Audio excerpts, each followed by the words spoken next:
Well, I finally got around to this. Only took me 2 years, but hey, that's better than John's track record, am I right? Maybe allowed to make fun of that. Because the person I tried to order the capture card from, and this is not a joke, died. Anywho, I'm here today to talk about anime. Kinda. Before I get deep into the shit of Japan's adult content intended for 8-year-olds, I want you to take a look at one of the most influential programs to ever grace the airways. Ladies and gentlemen, please rise. I cannot actually... Fuck. Ladies and gentlemen, please rise. I can't rise because I have Mr. Webcam pointing at me, so fuck it. Remove your hat and salute the biggest, oh yeah, to the broadcast of dreams. Toonami. Motherfucking Toonami. The feels are strong with this one. Toonami was everything that made my childhood without the pussyfooting of learning to share, making friends, and counting with those blue square-shaped looking things that from math blasters told us were Hershey chocolates. But I always bite, and sure enough, they weren't chocolate. They were 10 by 10 squares, making a bigger square that totaled 10, as if by that point we didn't already know how to count to 100, or something like that. Anyway, Toonami was our gift from God. Basically. Perhaps what made Toonami so special was that it treated us like adults. No SpongeBob movie, it's great to be a kid shit. Here, being a kid will get you the glorious role of Lolly. And trust me, you do not want to be the Lolly of the group. There it goes. Although American censors did get rid of that shit at the cost of the plot. God damn it, Ash, how the fuck did you get so many Toros? I can't even catch one of those bastards! Oh! And yet, I think what made Toonami great was, ironically, the advertising. No, not whatever brown-nosing they did for Hasbro, the asshat toy brand of the universe. I'm talking about the advertising for anime. Before Toonami, I didn't have a clue what anime was. I had no idea what a Miyazaki did. Hell, I didn't even know what a hentai was. Thanks, Anne, for putting that shit in my knowledge hole. Please, for the love of fabric, Trapinch, don't look it up if you don't know where it is. Or Lollies either. Just please don't. Just don't. Still, without Toonami, I never would have watched anything close to TV today. I'm not much of a drama guy, and sci-fi horrors kinda bore me a bit. That includes Walking Dead, Game of Thrones, whatever. I mean, it's not like I'm an anime buff or anything, but the stories and imagery just hold my attention so much better.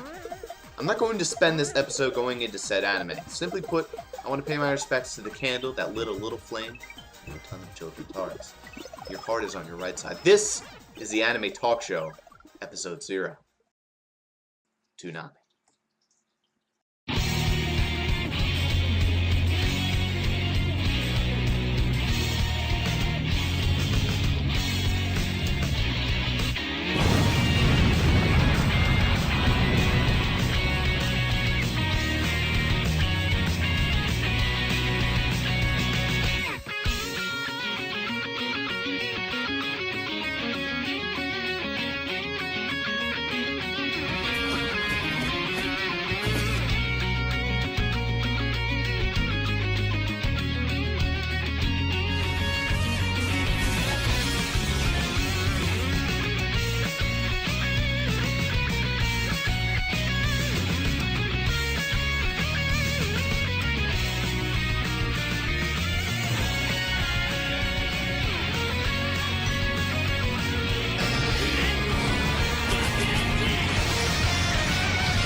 Well, I started. Feels so official now, man. My talk show and all. Wait, shit. What do I talk about now? What the fuck do I talk about now? I didn't plan this out at all. Wikipedia. Jesus shit.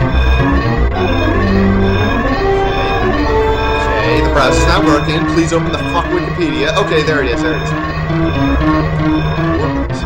I can work with this. Alright.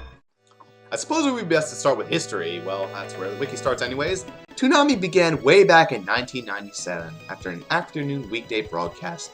It followed under the leadership of Space Ghost villain Moltar, who I should know, but come on guys, I was 2 when this shit came out. This isn't the Toonami I remember, but I'll try my best to sum it up. Basically, Toonami officially began in 1999, when Noltar was thrown out and replaced with one of the best hosts ever spawned. There are some scary things in this world. The Boogeyman, Dracula, Satan, President Prime Minister Putin, Pee-wee, but these guys are nothing but pussies in the face of the man, the myth, the legend, Tom. Tom was everything that made the commercial breaks entertaining. How the fuck you do that, I can't explain. It's something that has to be seen to be believed. Tom was the original Master Chief. No, he is the Master Chief. Master Chief is a cosplaying bitch. Hashtag Tom and Master Chief.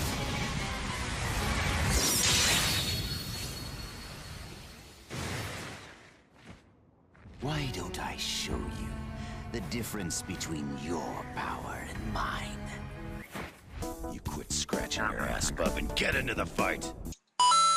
I never laid my eyes upon the real Jesus Christ, but I can assure you that if I did, it would have been because Tom removed his helmet. Yes, it sounds like some disturbing ass fanboyism, but that's because fuck you, Thomas. Just listen to that fucking voice. Life doesn't always want to be your friend. Sometimes it'll feel like life wants to hurt you. That was a downer. But you can't just hide, because nobody likes a quitter. I'll go first. You gotta take chances. It's like a leopard having sex in the vacuum of space. When Tom's talking, that makes sense. Watch. I love this job. He's so awesome, anti-polygamy laws don't include him because if they did, the women of this earth would start World War III to determine who's fit to be with them. Putin didn't cause it first. Okay, maybe I'm overselling it. But I don't really care. Tom is the man.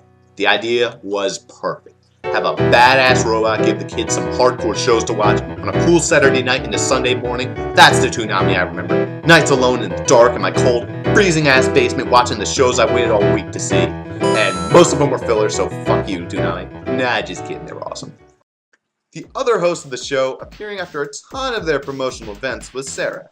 Tom and Sarah worked well together. Tom would act like a boss, and Sarah would do 90% of the work and get about 0% of the credit. As we walked through life, Tom would evolve with us. He would change through the times into different, cooler suits or get a more badass voice. It's kept the short intermissions fresh, and is still one of the most iconic things about Toonami. But hey, enough about that. It's time for the moment of truth. The one thing that keeps us from being a video for the Tom fanboys out there. I know they exist. The anime. Sure, cartoons made up a good bit of Toonami, with shows like Thundercats, Samurai Jack, and Powerpuff Girls for some reason. What the fuck are they doing there? But it was anime that stole the show. Dragon Ball Z, Sailor Moon, Gundam, Cowboy Bebop, Cyber 009, IGPX, Hamtaro, Rurouni Kenshin, Yu Yu Hakusho, Bobobo, fucking Gash Bell, Naruto, One Piece, Pokemon, Prince of Tennis, Mare, Shaman King, the list goes on. Everything about Toonami is like one big display case for shows that seem so alien to our usual cartoons. While most of them were belittled with crap like morals and values, anime could be a little more brutal and harsh. Hell, just look at some of these scenes.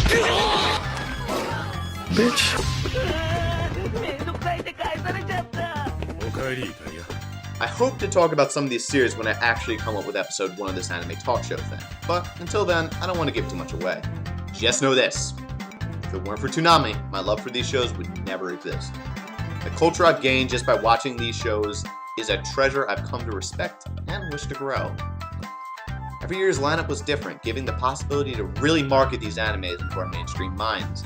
One day we'd feel nostalgic and go surfing the internet for a bit and end up finding the whole series we were searching for. It's for this reason I never blamed Toonami for its lack of interest in finishing series. After all, the idea of coming every Saturday and never missing an episode was really difficult for a 10-year-old me.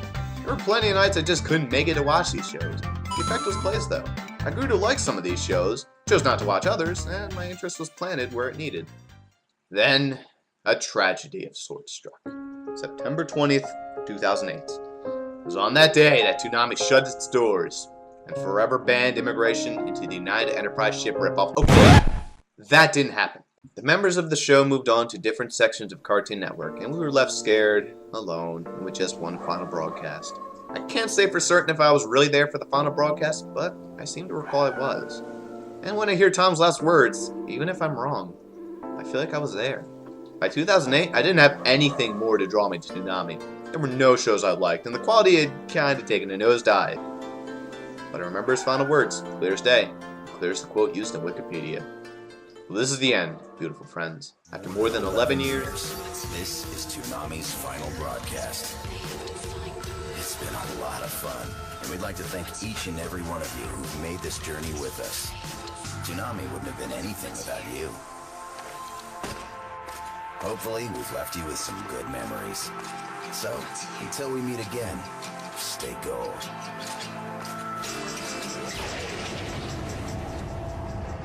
Bang.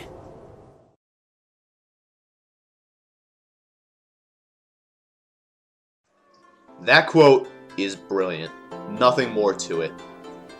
The heart that this program had, the spirit, the feels, all those years of love I have for this block, the anime, Miyazaki month, the game reviews, the giveaways, it all amounted to this one line. Toonami was more than a block of cartoons meant to entertain us.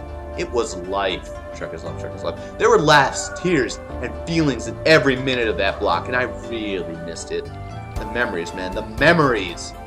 And for years, that's how it went. And somewhere in mid-June 2011, I got to thinking, Rurouni Kenshin. Remember that anime?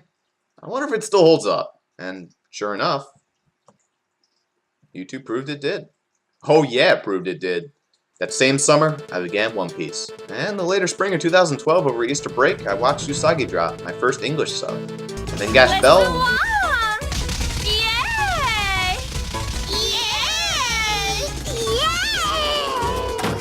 The rest is history. I'd found my love for anime again. So, that's it, right? Nah, you all know what's coming. But in case you don't, I'll tell you. April 1st, 2012. April Fool's Day. A day to be an absolute ass to your friends and get away with it. Adult Swim, those crazy sons of bitches, they couldn't hit you physically, could they? So they opted for the next best thing. Fucking with your TV. Adult Swim had a pretty odd tradition. The Room. The fucking Room would play every April 1st. It was both stupid but goddamn hilarious. If you don't know what The Room is, go watch the Nostalgia Critic episode or just go look up the movie on YouTube. It's really bad. How much is it? It'll be $18. Go. Keep the change. What? Hi, doggy. You're my favorite customer. What? Thanks a lot. Bye. Bye-bye. Okay, hold on! What just happened? Trust me, it's so bad. Anywho, this April 1st in 2012 was proceeding like usual with the first 20 seconds of The Room. Then, suddenly it went black. Then, of all people, Tom appears. Gives the broadcast of animes and does Toonami again. Nothing more than that. The following day, Toonami simply posted on their Twitter, #WantItBack and #LetUsKnow. And you can guess what happened then. That's right. May 16th, 2012. We heard you. #Toonami's back, bitches. And just like that, Toonami played anime. It was all cool. But by now, I was 15 years old. I never even knew that Toonami had come back until a year or so later. Never really watched much TV at the time. Let's Plays invaded my daily routine. Watching now, the few times I can catch Toonami with how late it's on, seems okay. Worse for wear.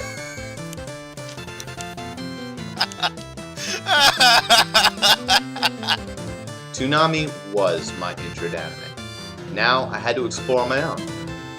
And now, 18 and counting animes later, I'm here to review them. And every day, I thank you for this opportunity, Toonami. Well now, Rurouni Kenshin, One Piece, Usagi Drop, Gash Bell, Mystical Ninja, Mare, Naruto, Naruto Shippuden, Prince of Tennis, Shaman King, Death Note, Mushishi, Kino's Travels, School Rumble, Fairy Tail, K-On!, Spiral, Lucky Star. Let's rock and review. This is Bossrosslp. Welcome to the Anime Talk Show. Alright. So, until we meet again, stay